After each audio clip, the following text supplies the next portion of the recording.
One day, when I got home, I couldn't find my husband anywhere. He had left without telling me, and I couldn't find any clues about where he went. A few days later, I discovered that he and my sister had run away together to get married. That was 12 years ago. Recently, he called me and said he was coming back home with my sister, his wife now, and that I should leave his parents' house. He was upset that I was living there. It's been 12 years since they ran away, and it seems like he wants to make my sister his wife officially now that things have calmed down. But they don't know. They don't realize how much our family, including me, has changed since then. My name is Melanie Miller, and I'm 27 years old. I studied web design and worked at a company where I met my husband, Shane. Shane is a friendly guy who works in sales. We fell in love quickly and got married after a year of dating. After we got married, we moved in with his parents. I quit my job at the company and started working as a freelance web designer from home. I wanted to take care of our home and support my husband's lifestyle. At first, it was hard for me to find a steady job, so my income wasn't always reliable. But now things had changed. I was able to find work easily and make a steady income. I could work at my own pace and prioritize my family. I cherished the time I spent with my husband and his family in the mornings, evenings, and before bed. Life felt really good. But I started to notice a change in my husband's behavior. It began when I started making twice as much money as I did at my previous job just 2 months earlier. I was thrilled to have reached and exceeded my old salary. I couldn't wait to tell my husband when he got home from work. Shane, guess what? Last month, I made twice as much as I used to at my old job. What? Seriously? Your old job paid pretty well, didn't it? Yeah, but I've been wanting more. I finally did it. Yeah, sure, that's great. You want me to throw you a party? My husband's response was unexpectedly sarcastic and negative. I couldn't understand why he was acting that way, so I asked, Shane, are you upset with me about something? Did I do something wrong? I thought you'd be happy for me. Why should I be happy? My salary didn't increase. Well, yes, but can't you just be happy for me, your wife? Really? I'm not like you. I'm just not naturally happy. Shane. After that argument, my husband started to withdraw more and more each day. Our talks became less frequent until I was the only one saying good morning and good night. Even though we had only been married for a year, it felt like we were far from happy. My in-laws, who we lived with, could sense the tension but never said anything. 2 months passed and nothing changed. We ate together in silence, and he always controlled the TV. When I was watching something, he would eat all the food I bought without asking. Whenever I tried to talk to him about it, he would argue, so I stopped bringing it up. One day, while I was cleaning the house, my mother-in-law approached me looking concerned. Melanie, how are you feeling? Are you all right? What do you mean, am I all right? Well, when you and Shane first got married, you used to go out and have a good time together. But lately, it seems like you don't do that much anymore, and you hardly talk. Yeah, but we've only been married for a year, I replied, trying to brush off her concern. I forced a smile to reassure her, but she could tell it wasn't genuine. She looked at me seriously. If you don't want to talk about it, that's okay, but I worry about you. Lately, it seems like you've been feeling down. Well, I'm not pretending to be okay. Your father has noticed it too. We're just concerned that you might be overwhelming yourself. Oh, Mom. I couldn't deny that my husband's discomfort with my higher income might have been partly my fault. But at the same time, I felt alone in my achievement. When my mother finally acknowledged the pain I was feeling, it brought tears to my eyes. So I decided to open up to her completely.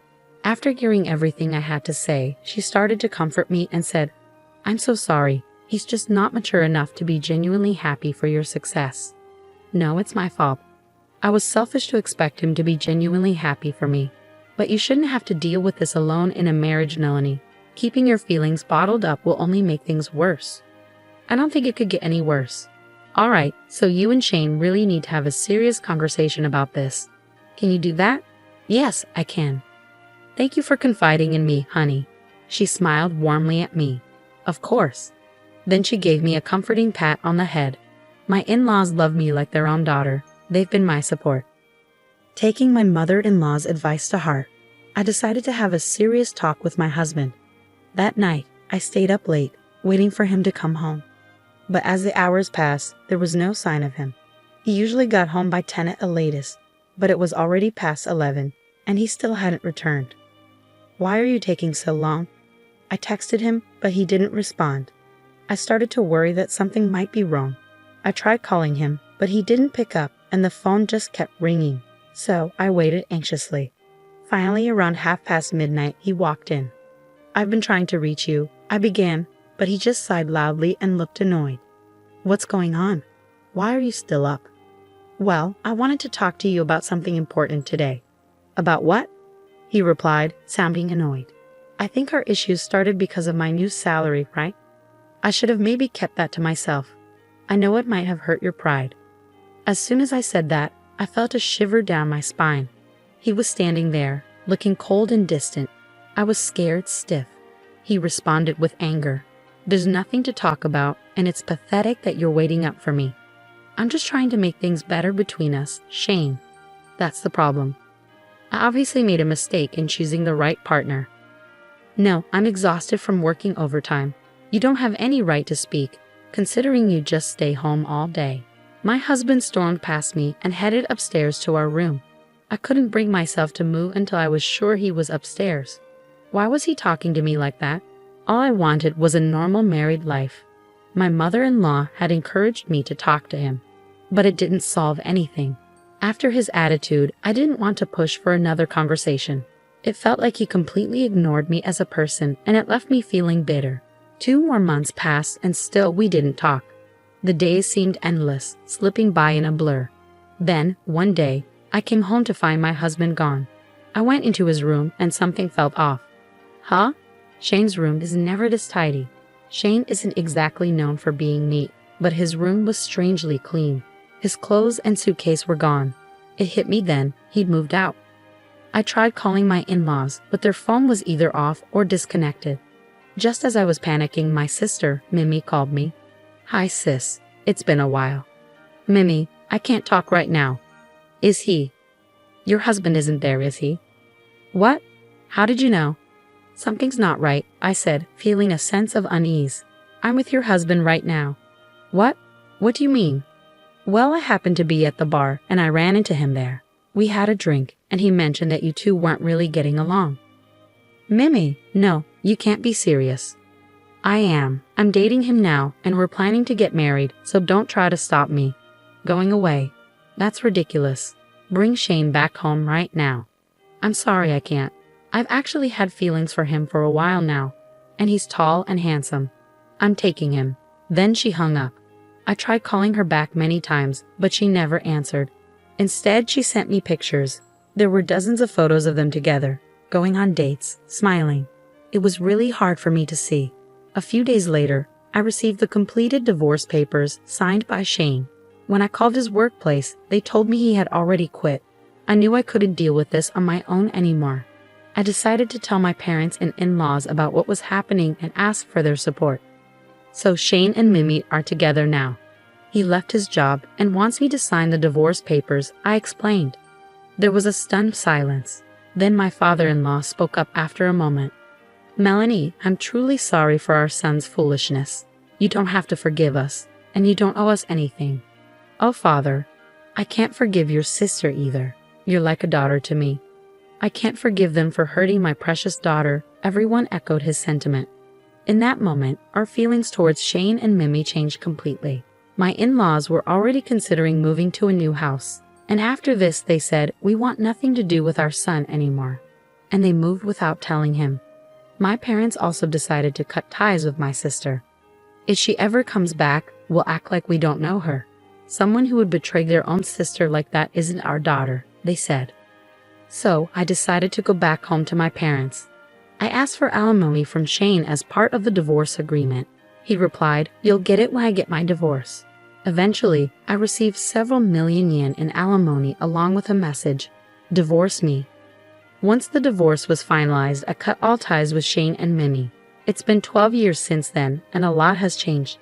My in-laws demolished the house we lived in and sold the land. I've become more successful as a web designer, and my income has grown significantly. Thanks to this, I can travel often with my parents and live a fulfilling life. Today, while I was working, I got a call. Without checking the caller ID, I answered, thinking it was a client, but instantly it brought back unpleasant memories. "It's been a while, Melanie. How have you been?" Shane's voice echoed. "I knew you'd recognize your ex-husband's voice," he chuckled. "He's still spouting nonsense like before. What do you want? After 12 years, now you want to talk." I could hear him chuckle. "No, you're in my house. Leave within the next 10 minutes. "What? What are you talking about? We're facing some financial trouble anyway. I'm heading there now. I'm bringing my wife home to our house. You need to leave my parents' house now." It seems he still believes I'm living with his parents. He thinks that after 12 years, things have settled down and they'll finally be accepted. In the background, I hear my sister saying, "That's right, get out of there." But they really have no idea. Do they really think that just because it's been 12 years, everything is forgiven? The world isn't that forgiving, and I won't make it easy for them. But I took a deep breath and replied, "If you want to go home, go ahead. But I'm not at your parents' house anymore." "Oh really? Did my dad kick you out?" "How clueless can you be? Your parents' house is gone, Shane." "Huh? What do you mean it's gone?" Shane's voice started shaking with anxiety. At that moment, he arrived where the house used to stand. He screamed, "What the hell?" And I could hear the pain in his voice. I continued, "As soon as you ran away, we cut ties with both of you. Your parents moved out, and my parents completely disowned the woman you're with. There's nowhere for you to come back to." "Are you serious? How is this even possible?" "Believe it or not, it's up to you, but neither your parents nor mine consider you family anymore. You've proven you're not worthy since you both destroy people's lives." That's awful. But who's to blame for ruining your family? Don't ever call me again. I won't let you ruin my life any more than you already have. With that, I hung up and blocked their number. This time, I cut the last tie. After their failed attempt to go to his parents' house, they tried to come to mine, but my parents have already disowned her. My sister was crying loudly, but my parents just asked, "Who are you?" and ignored them at the gate. Then they both got down on their knees, begging, "Please forgive us. We have nowhere to go, please." Shane was pleading too. "I'm begging you, my parents' house is gone. We have nowhere to go." "Shut up, we don't care. You're not family anymore," my parents said as they sprinkled salt on the front door. "No, please wait, no please, I'm begging you," my father-in-law pleaded.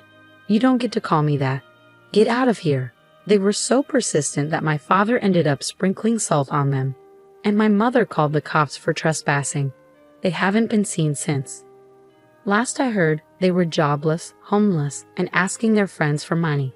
But word got around about them, and no one was willing to help. And even if they returned to their hometown, they'd face the same fate. But they brought it on themselves. They made their bed, and now they have to lie in it. My parents and I will never see them again, and they'll spend the rest of their lives regretting their choices.